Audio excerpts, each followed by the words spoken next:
Hello, it is Dr. Jen, and today we are going to give you a opportunity to learn as a family caregiver about the final piece to the biopsychosocial aspects to healthcare. So today we are going to go over the social or the environmental aspect to to healthcare and kind of give you a little more insight on what that entails and some of the different resources and just things to think about when we are trying to engage kind of that final piece. So let's get started with that for you guys. Okay, so to start with, like I said, we're going to move on to the final piece of today's discussion. And again, that's going to be the social or environmental kind of aspect, if you will. So in many ways, this is the piece that's going to tie everything together from those first two conversations that we had and those first two learning opportunities that we had. Because we talked about physical health and as the first one, and the bio part, and then we talked about mental health as the psycho part that we talked about last time. And again, this one is going to be about the environmental or social. But the issue is that none of these three aspects really exist in isolation in and of themselves. So typically, your physical health and also your mental health can be dramatically influenced by your environment and also your support system that you have around you in terms of your social engagement with your world around you, whether that be things where you live, or also people around you, doctors, etc. So today we're going to focus, like I said, on what's happening around you. So every single day and how that can affect your health. Also, these things can highly affect your stress levels and just your overall well-being, back to that physical health and also that mental health aspect that we discussed previously. So I want to start first by saying something very simple but really important. Again, your health is not just about your body and your mind, but also about your environment. So when we think about that, again, most times this environment piece is the one that people most highly overlook. And again, it has a huge influence, huge influence on the other two. So let's first look at what in the world does the environment really mean? Like, what is the environment around you? So when we talk about your environment, we're really talking about the conditions that you live in every single day. So what does that mean? Not just your home or kind of where you stay or where you live, but also your overall situation and everything externally that can impact you. Okay. So that might include things like where you live, as we said, but also like how stable your housing situation is. Do you know where you're going to stay tonight? Do you know where you're going to stay next week? Do you know what a month or 2 or 6 months from now looks like potentially? Are you sleeping in a bed? Are you sleeping on a couch? Is it your bed? Are you sleeping in your car? Are you sleeping in a tent? Are you sleeping somewhere stable and you know what that is going to look like? Is that safe where you're going to be staying as well? So things to consider in terms of your housing. Also, in terms of your housing situation, do you have the proper heating or the proper air conditioning? Is the water working right? Is electricity working right? Do you have like a roof over your head that's not leaking? Is it free of mold or mildew issues potentially that could environmentally affect your health? Also, like, how's the plumbing? Does all that work right? Do you have proper refrigeration for food? in the environment also that you're also staying. So is there another thing, I guess, to consider as well? Like if you do have a vehicle, if you have transportation, your own vehicle, do you have somewhere to park? Do you have somewhere to park that's safe? That your car isn't going to get broken into, your tires aren't going to get stolen, that you have, either like maybe a garage, you have a carport, or you actually have proper like on street or off street parking, again, to where your car isn't going to get towed, in a tow away zone or something like that. So these are all just different, different aspects of things to think about. From a home standpoint as well, where you're staying at, how easily can you access the home or wherever it is that you're going to be staying? Like, are there a bunch of stairs that you have to do to get into the home? Maybe you can't do stairs. Maybe you have a cane. Maybe you have a walker. Maybe you're in a wheelchair. Or maybe like you just have knee problems or hip issues that don't allow you to do stairs very well. And so that can make your housing situation, maybe where you're staying right now, a little unstable and a little bit uncomfortable. So, you don't want to necessarily stay in that home. So you're circumventing and instead, you're staying with a relative in a different home because it's not sometimes even safe for you to be able to go up and down those stairs, like for example. Also, things to think about too, just from an environment standpoint, like is there trash everywhere? Is the front porch starting to cave in? Is it safe? And is it free from, also like a bunch of clutter? Are there potentially like bugs? Are there bed bugs? Like are there cockroaches? um are there mice, are there rats, are there other issues also going on either in that room that you stay in, that home, or if you live in like a community building, maybe like an apartment complex or like an assisted living or independent living, facility or home, that has a lot of the independent, different apartments in it or something like that. What is the condition overall of the building as well, besides just, your own individual room? And so making sure all of those things, are stable and good is important. Are the floors, if you're in like a group home like that, are the floors not slippery? um or is it, a fall risk if there's rugs everywhere that you could potentially trip on, especially if you have like a walker or a cane or something like that as well. So just things to kind of keep in mind. Again, a lot of times people will hear, housing, and they think, okay, well, it's just the place that I live in. But as we just explored, there is a lot of aspects to that, even in regards to like doing your own doing laundry. Like how do you facilitate that if the laundry is in the basement potentially?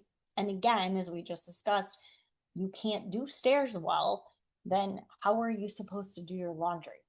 And especially like as a caregiver for someone, being acute and just being aware of some of these different environmental factors that can impact someone, is huge. Even in regards to, like, let's say someone uses a cane or a walker or a wheelchair or something, how do they access potentially food like from the refrigerator? How do they get it over to the microwave or get it to the stove to cook it or something like that? Can they, hold the walker in their two hands, take the food, put it on the seat part, if you will, like if the walker has a seat part, can they take the food or whatever it is that they're going to get out of the refrigerator, put it on the seat part of the walker, and then push the walker over to the counter or to the table, again, microwave, oven, wherever, and actually prep that food and then eat it as they need to? Because sometimes, again, like we don't think about that as people that don't have any kind of barriers to their mobility. We have two hands, we have 2 feet, and we have our body. So we can carry all kinds of things from over here to over there. And again, same thing even with laundry, right? Um, we can do all these things. And even, somebody that doesn't have access to be able to use their body fully, like how we do, even looking at situations like how do they do dishes? Or, is it easier maybe for them to use like paper plates and paper, like paper plates, paper bowls, plastic silverware, plastic cups, things like that. Again, that they can just throw away. And then they don't have to also figure out how to do dishes after the fact. Once they have the regular food situation down. Again, not the best case scenario from an environmental standpoint.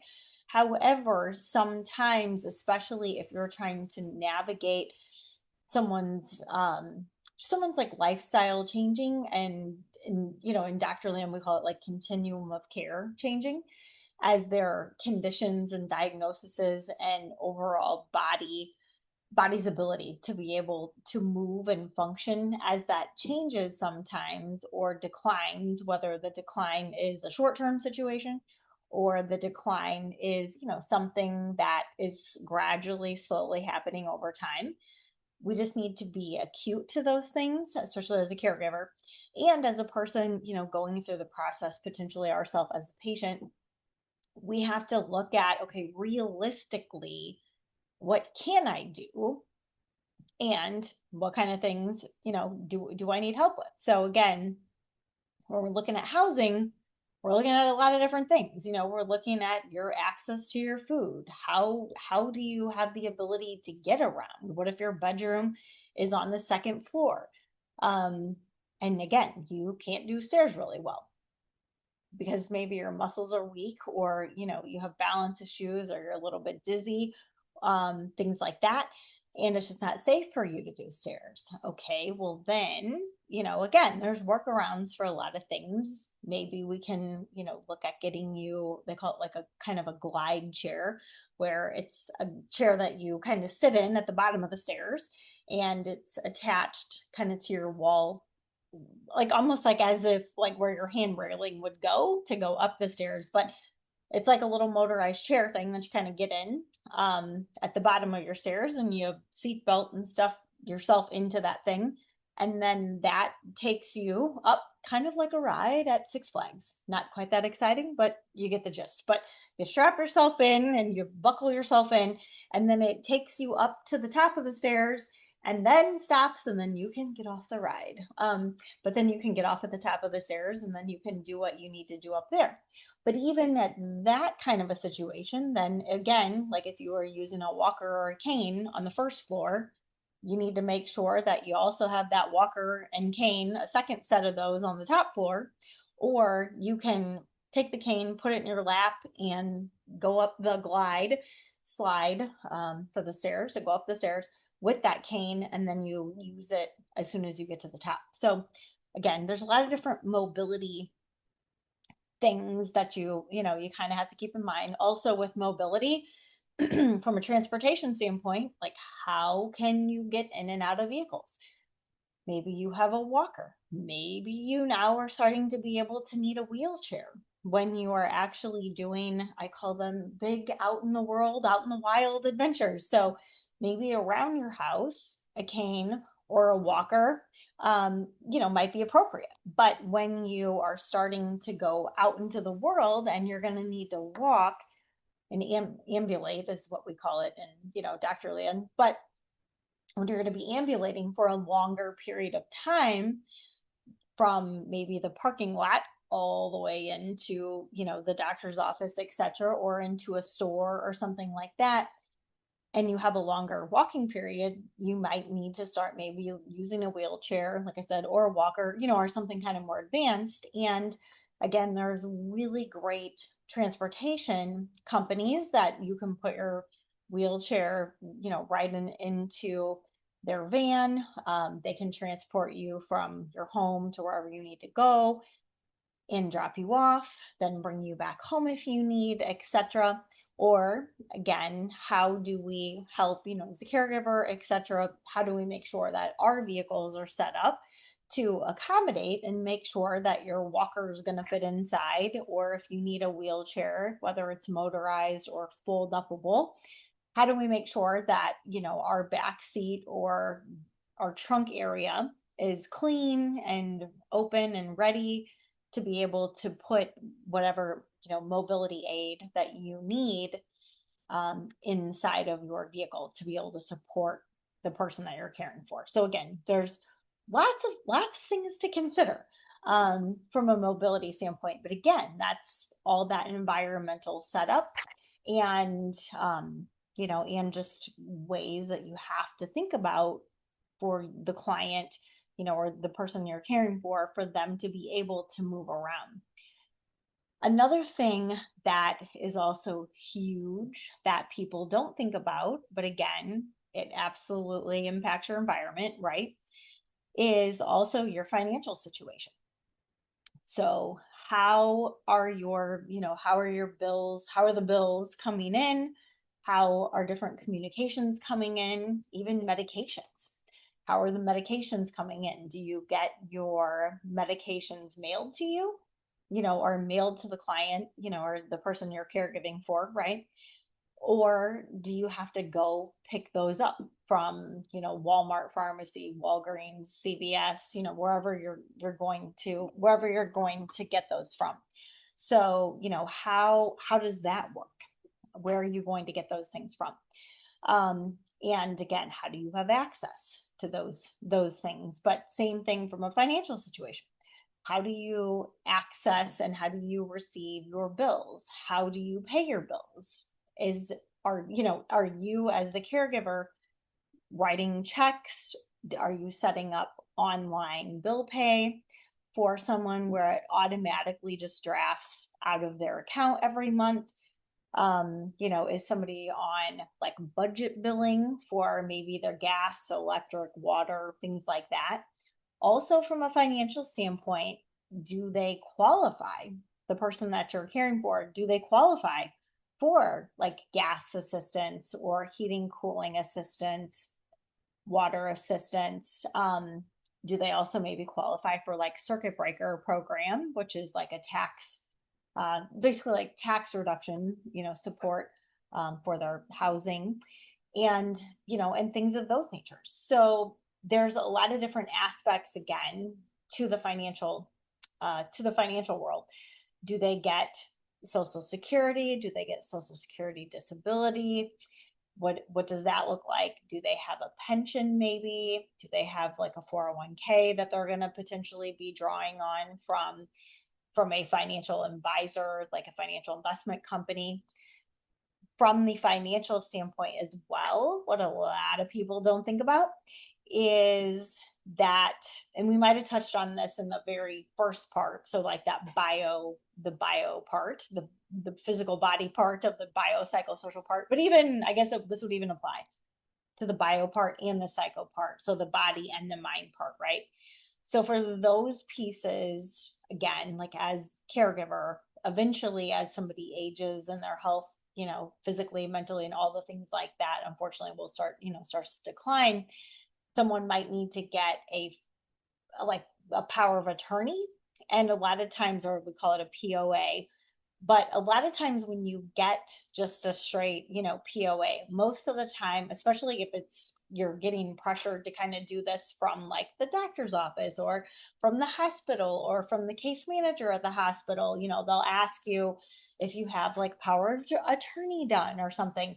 Most of the time, those versions of power of attorney is going to be the medical power of attorney. So that would be, as caregiver, that would be like you basically helping to decide, if you continue, caring for, if they should continue caring for someone, let's say that's like, unconscious or brain dead or things like that. Basically like medical, you can kind of help. It doesn't have to be that extreme, obviously, but you can help make medical decisions then for someone who is, kind of advancing in their physical or mental, body kind of breaking down. But where somebody doesn't always understand too is there's actually two different kinds. of the power of attorney. So the other power of attorney, and again, it's like whole environment thing, right? The other power of attorney or POA would be would be called like physical. Sometimes they call it like that, but would also access then like the financial aspect. So you need the power of attorney medical stuff, but then you need to also make sure you do power of attorney stuff over like all the financial aspects. So that could be like wills, trusts, life insurance things. That could be like their home, their vehicles, again, like if they have like 401k things, like anything that would require like a beneficiary who's managing those things, bank accounts, savings accounts, all of those things. And the list literally can go on and on, like on and on and on. But point being, that is a separate, completely different type of power of attorney that you need to make sure you have in order compared to just the regular medical power of attorney for someone. Usually also, financial power of attorney, again, you're going to have that in relation to you helping to navigate bills for someone, help pay bills for someone, have access to their bills, or maybe even like have access to like their credit card information, credit card statements, banking information, and things of that nature too. So just make sure, again, from an environmental standpoint, that you have kind of both of those things in order as you get going, and that honestly can help provide a lot of stability.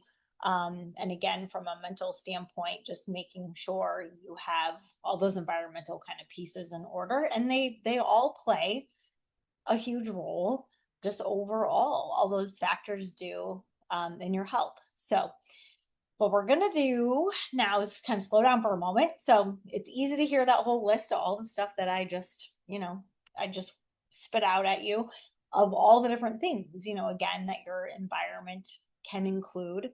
But this is kind of where real life kind of happens is in your environment. Again, is your housing situation unstable?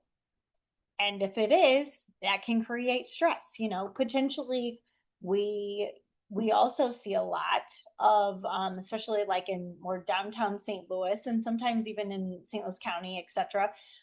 There's multi-generational homes, and it's really pretty cool because sometimes like the grandparents, or the grandma can live, with their child, with also their grandkids, and we see like this multi-generational things. Well, what if the grandma or the oldest person, their health is starting to decline?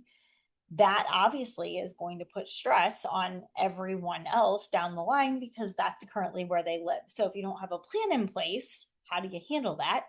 What happens again, like who takes over the home? Is someone going to take over payments? Is it paid off, etc.? Once that person might pass, that's going to create a lot of stress. Another thing, unfortunately, that creates a lot of stress too is, if someone potentially is at risk for being incarcerated or going to jail.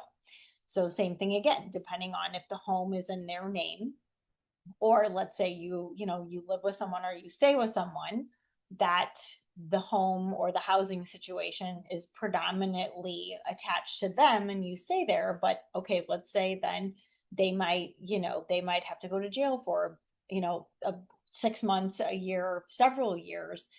That's going to absolutely create stress for you as well. So sometimes with this environmental aspect or social aspect, trying to figure out what parts of these things that you can control as the caregiver for your own life, even kind of taking, pausing and taking inventory of your own life of all these things, is key, because you have to make sure that you're stable first before you can mentally show up always stable for the person that you're caregiving for. So again, just look at all those situations that can potentially play out, and you got to just acknowledge, like, yeah, this is absolutely going to cause stress for me.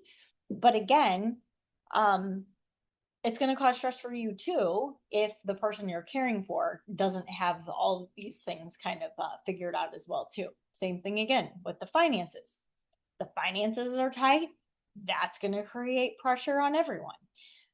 If the person doesn't have access to healthy food, whether that be you or the person you're caregiving for, that's going to affect your physical health. That can also, again, affect your mental health. When you don't have adequate nutrition, for your body, obviously, not great. You're going to have lower energy, all the things, but also your brain function is also going to decline sometimes because your brain needs fats, it needs food, it needs fuel, it needs sugar, it needs all the things for it to be able to function optimally as well. So, things that are absolutely key. As we talked about before, if you don't have adequate transportation, whether that's you yourself as the caregiver or the person, same thing, that you're caregiving for, if you don't have somehow collectively adequate transportation to get the person you're caring for and yourself um, to and from doctor's appointments, to and from food if you need access to food, but even sometimes like to social things, like being able to just go to the park and enjoy being outside, etc. Or hobbies or activities that they used to, like to do. Like those things are important, but that's going to limit your options as well. And also, if you don't have support, as we talked about in the last psycho or, mental video that we did, like if you yourself as a caregiver, if you don't have any backup and you don't have any outlet and you don't have any support yourself and you're carrying the burden of everything for this person yourself, physically, mentally, all the physical, taking care of the things, maybe you're also trying to juggle scheduling all the doctor's appointments, getting them to the doctor's appointments, all the medications, all the food prep, all the, all the shopping, all the, like if you're trying to manage all the person's laundry, all the things, like, right, if you're trying to manage all of those things yourself and you don't have other social environmental support around you, other people that can step in or other resources that can provide support, you're obviously going to burn out and it can affect your mental and emotional well-being as well. So when we talk about improving health in general, again, for yourself or the person you're caring for, we have to look beyond just like those, just different, physical habits, mental habits. We also have to look at all the physical, environmental, if you will, and social habits and aspects that you have going on around you so that we can like really get the full picture. So let's talk about stress for a moment here. So not necessarily, general stress, but like, again, your real life day to day stress. So, trying to think about things like how are you going to pay the rent? If you're trying to keep up with utility bills, or again, do you need assistance? There are great resources for assistance, for gas, for water, for, again, for gas, for water, for heating, cooling, etc., etc. There is great programs for that. Again, if you are figuring out how you're going to get to the appointment, to the doctor's appointment, or whatever kind of appointment it is, those things are not necessarily small stresses. All those stresses are ongoing stress, and it can absolutely start affecting your body in real ways. So what can that actually look like? Again, when your physical environment, now what we're talking about today, or that social environment, all that pressure starts building, it can affect your sleep. And when you're not sleeping well, obviously, you're mentally not going to show up the best. You're going to be a little more, as you guys have heard me use the terms spicy, or a little more sassy, a little more crabby, if you will, a little more short fuse temper potentially. That means, but it can absolutely make you a little snappier and spicier. But the other thing too, that not sleeping well, again, like obviously you're going to be tired, you're not going to be at peak performance, but it can also make you feel kind of like lightheaded, kind of foggy. Maybe your balance isn't quite going to be as good as it normally is, etc. And you're not going to be able to put as much like physical effort or mental effort and energy into something as well. So it can absolutely affect all kinds of different aspects of life. So also can raise your blood pressure, stress. We know that. It can also, affect your heart, can impact your mood. And as we just talked about, even with the sleep. stress can 1,000,000% make it harder to focus because your brain is constantly trying to problem solve and figure out, again, like that whole list we talked about in the beginning. I mean, just look at the things we discussed just with housing alone and just the environment aspect of housing and transportation. Those two things and not having those stable are enough to make anyone massively stressed, and you're going to be constantly ruminating or thinking about it, and it's going to be hard to focus on what you're doing. And over time, all that stress can even weaken your immune system. So important thing to understand is, again, your body doesn't separate itself from life stress and from health stress. It all gets processed the same way. So your environment can 1,000,000% impact your stress, and then impact, like we talked about the first two times, your bio or your psychosocial, there's all of it, all the aspects, to kind of what you have going on. So it all gets processed the same way. So if your environment is stressful, again, your body's going to respond to that whether you want it to or not. It's just what happens. It's like one of those package deal kind of things. So right now, there's a lot of people dealing with very real challenges. And again, unfortunately, especially just, with the economy, just all the different things and aspects we have going on in our world, especially post COVID and all the things, post tornado, etc. For some people, unfortunately, like all these challenges are becoming a little bit more common. Also, job market's a little bit trickier right now, etc. So some of these things are just a little more stressful.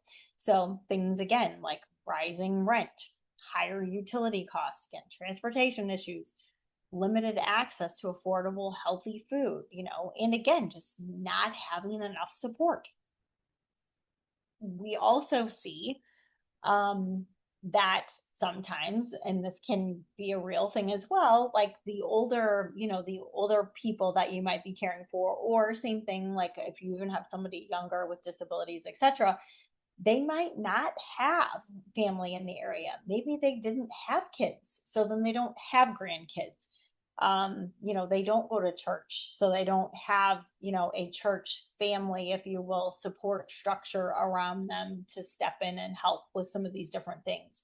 Maybe they're not, out in the neighborhood. They don't do crochet club. They don't, play, bingo. They don't, go do social activities that other people have done. So they just literally don't have the physical team of people and support structure around them from a social standpoint that they need to be able to help care for them. So again, we're starting to see that sometimes a little more and more, sometimes especially with kind of, again, that the older adult and then maybe their kids or their grandkids. We're starting to see sometimes a trend of some of the kids, right, or the grandkids, they're not necessarily staying in the St. Louis area anymore.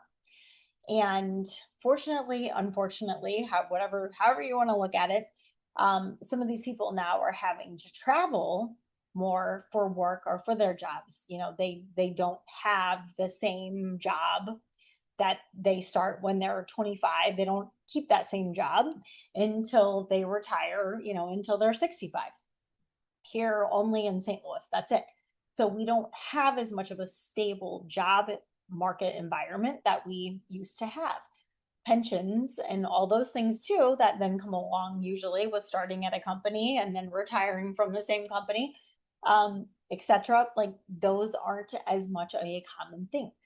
So it gets tricky then for people, because potentially, again, the parents, the older parents who are aging might still be here in St. Louis, but then the kids might have had to move to a different city, and then grandkids are also then raised in a different city because that's what they had to do to be able to get a job that is going to financially sustain them and their family. But then it leaves the older person here kind of vulnerable, if you will, without a lot of support. So we had to look at, okay, what kind of things can we like plug that person into from a resource standpoint. So again, it makes it harder because a lot of these challenges, as you can see, like absolutely overlap. So again, somebody might be dealing with high rent and limited transportation, but also trying to manage their health. And when you have all these different things that stack up like that, it's harder to keep up with everything. It's hard for you to manage everything sometimes as the caregiver, and it's hard for them to manage everything because everybody starts feeling overwhelmed, stress builds up. And that's where, like the person you're caring for, their health can start to decline, but absolutely your own health can start to decline. And we see that every single day because you then, aren't getting out, you aren't being social, you aren't keeping up your physical environment and your social environment, you aren't doing the activities you enjoy that fill you up. But also, again, you're not maintaining your social network of people and resources that then support you and that can help you and can help relieve some stress for you as well and kind of provide that outlet or support for you as well.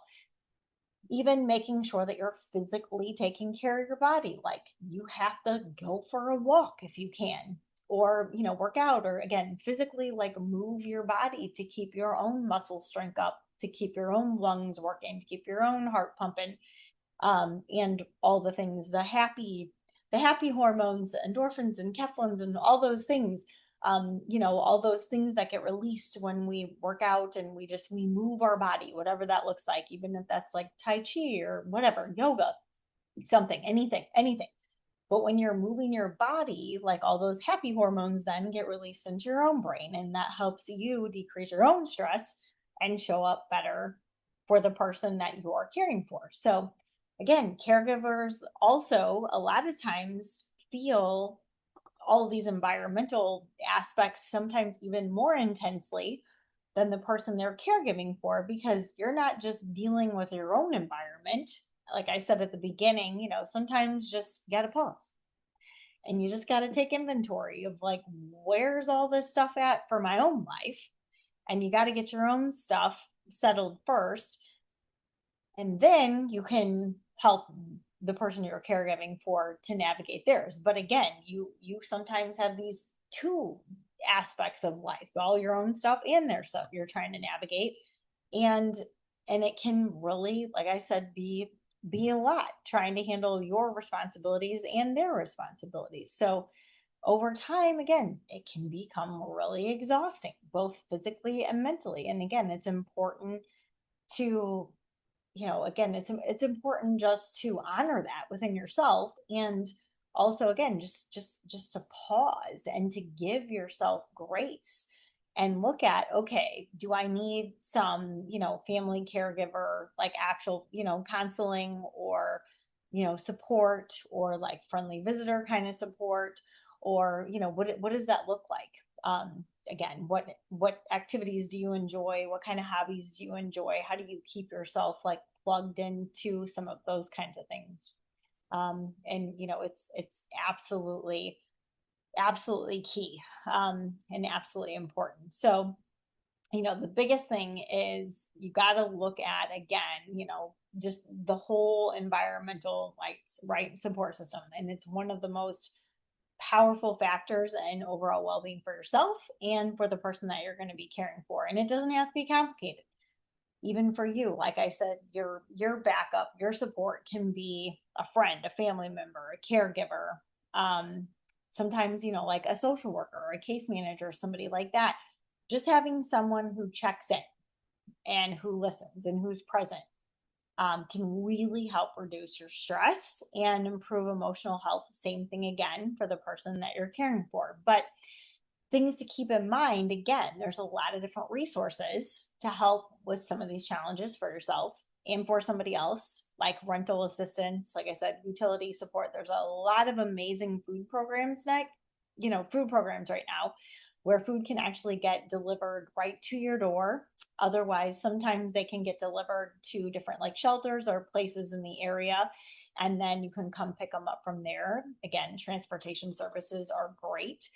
There's a lot of different resources for them nowadays that people have access to that they didn't before. So again, there are things out there, but one of the biggest keys and one of the biggest barriers is honestly you or the person you're caregiving for, right?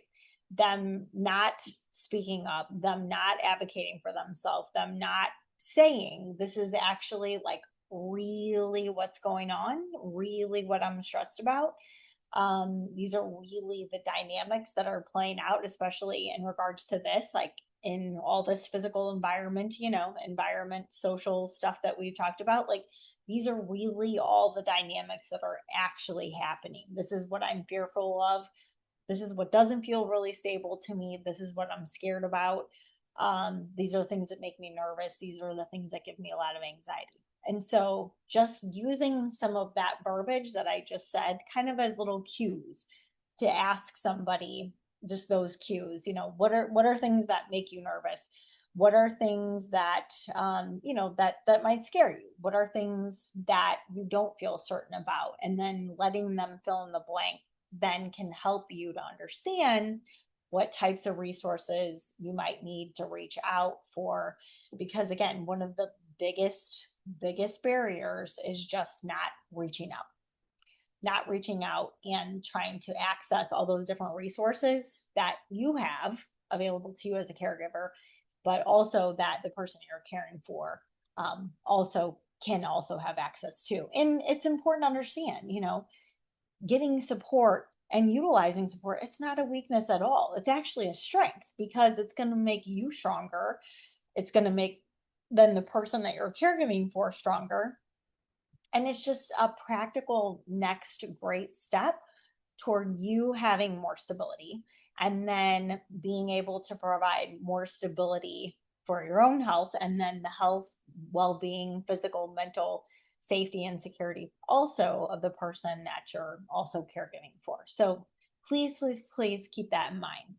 Absolutely. So as we bring everything together for you guys, again, I just want you to remember like your health is not just about your body, right? It's not just about your mind and it's not just about your environment. Like it's all three of these things, again, bio, psycho, social, right? Aspects to your health and health care and navigating just all the different factors that are involved in that.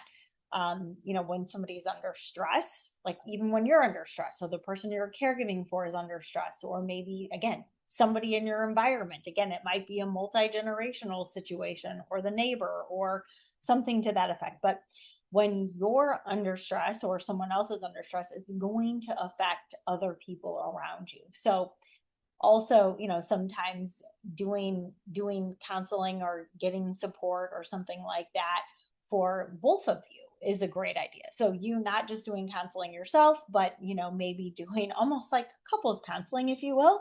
And a lot of times we think of that in terms of, just like two partners, right? Or like husband, wife, or whatever dynamic that's going to look like, right? But those like a kind of a couple like that, in a romantic relationship, kind of doing counseling together, right? But honestly, couples counseling, quote unquote, can be for a parent and a child, or parent and grandchild, or even like you and the neighbor person, or something like that. Like any kind of dynamic that you have in your environment that you want to work on, or the person that you're caregiving for needs to kind of work on also and heal. It's perfect scenario to be able to do that, and it can be absolutely beautiful to be able to get some of those things healed, and especially even if it's like a multi-generational thing, having everybody at some point be involved is great. And again, there's great counselors, great programs, great social workers, et cetera, that can help you to kind of navigate what that would look like.